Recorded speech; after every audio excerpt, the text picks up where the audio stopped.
So before you come for my neck, I just want to make sure that this article, this news piece, is from Charlie Walters of the Pioneer Press. It is currently a very, very slow period in the NFL, and I thought this story was pretty intriguing, controversial, and overall just a fun kind of conversation. So it's reported by Charlie Walters that the Vikings eyed Nabers in the draft and they would have traded Justin Jefferson to get him. So I know that sounds pretty crazy, and which is fully correct. That is pretty crazy. It's very easy to shut this down and be like, no way in hell that's true, no way in hell that's real, no way in hell they would do that. But, okay, I don't even know where to start with this. To trade up in the top five, in order to do that, they wanted to trade with the Chargers because they knew the Giants were going to take him. So they were really trying to get the number 5 overall pick. And obviously the Chargers had no interest. They had their eye on Joe all the whole time. But to trade into the top 5 for a receiver, that's pretty bold. That's pretty bold. um, like, exactly. If it was like Marvin Harrison, I don't know.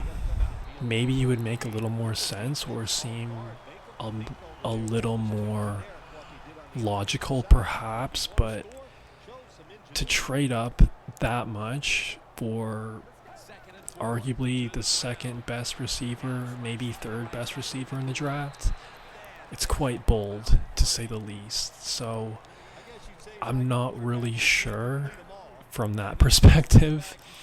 But the thing about this that kind of balances it out a little bit is the money issue, the contract issue.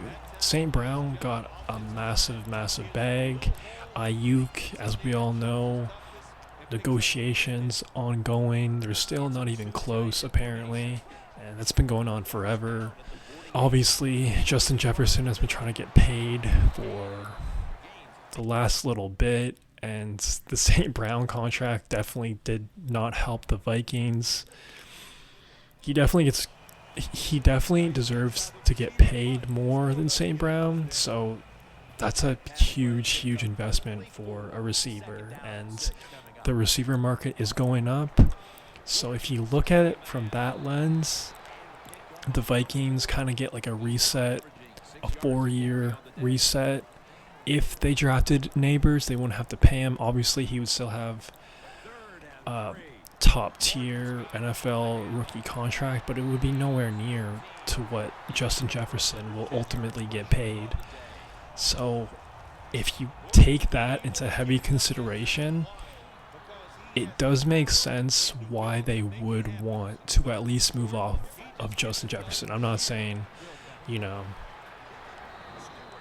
Malik Nabers for Justin Jefferson's a good trade or anything, but it does make sense why they wouldn't want to pay him and why they would want to move off of him. I don't know, man. I really don't know. A lot of people are calling this a smokescreen, and it could be a smokescreen. Maybe someone from Justin Jefferson's camp leaked this to kind of create a narrative of the Vikings don't want him, so if Justin Jefferson does leave the Vikings, he wouldn't be labeled a bag chaser or the bad guy. It's possible. And like, I know all of this is essentially conspiracy theories, which is fun. I like conspiracy theories, but it's possible that his camp maybe paid someone to leak this, because that's not a bad PR move. A lot of guys take a lot of crap for getting their bag or leaving the team that drafted them. So it makes a lot of sense, man. It makes a lot of sense. Man, I don't know. I really don't know.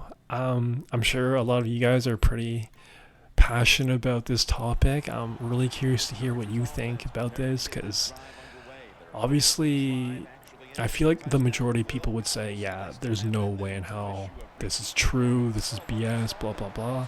But I feel like there are some people who think that, yeah, this may have happened. This may have happened, but let me know what y'all guys think in the comments, because I'm curious what you think. I really, really am.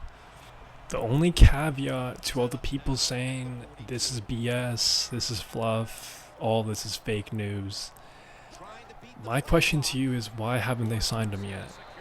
And I know it's still early in the official new year of the NFL season, but if this lingers on, like, if I had to predict, I would say they would probably get it done sometime in August. But if it gets done, like, if it's still not done by the regular season or trading deadline, like, my question is, like, when do we start to kind of get concerned of him still not getting the contract from the Vikings? Because I don't know. I just, like, why hasn't he been paid yet? Are they waiting to trade somebody to clear up the cap space, or are they just playing hardball negotiations? Let me know what y'all think, because if it really was that simple, they would have already signed him by now. Like, look at St. Brown. Look at Penei Sewell. Like, the Lions got those deals done, and they were massive, massive deals. And the Jared Goff deal, right? So I don't know what the Vikings are really doing. Justin Jefferson is the franchise as of right now.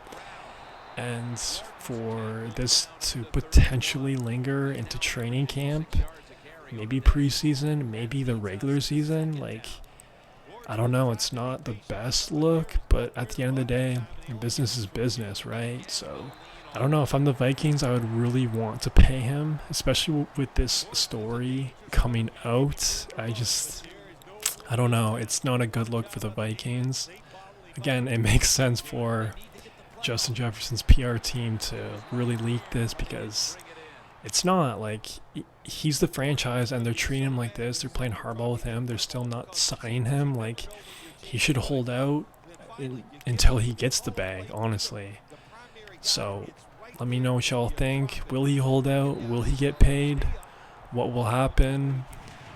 What's the date of him still being unsigned that you would be really, really concerned? Because, like, hypothetically, like, if he's still not signed and trade deadline's around the corner, you know, maybe they trade him. I know that would be pretty crazy, and I don't think they would. I don't think it would get that far, but you never know. So let me know what y'all think. That's all I got for right now. Peace.